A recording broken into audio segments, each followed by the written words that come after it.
Kung tusin, hindi lang naman kami mga kontraktor ang nakikinabang dito. Marami din sa inyo po ang nagpapataba ng bulls pangungurkot. Totoo, may hati-hati yan mula sa pinakamaas hanggang sa mga nasa gilid lang ng sistema. Huwag nyo kaming gawing panakip butas kasi kung babalikan ang lahat ng transaksyon, makikita ninyong mas malaki pa ang napupunta sa inyo kaysa sa amin. Lahat tayo alam ang laro, pero pag nahuhuli, kami lang ang tinuturo at pinarurusahan.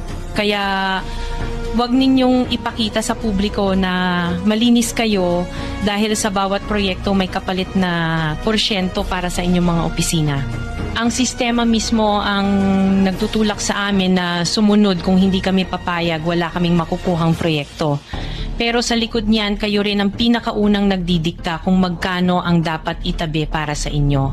Kaya kung talagang seryoso kayong mag-imbestiga, wag lang kaming kontraktor ang sisihin.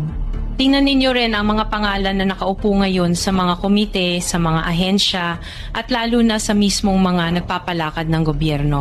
Dahil sa totoo lang, pare-pareho tayong nasa iisang lamesa, iba-iba lang ang laki ng parte na nakukuha. Kawawa po talaga ang mga mamamayang Pilipino kasi ninanakaw lang natin ang kaban ng bayan. Pera ng taumbayan pero tayo ang nakikinabang.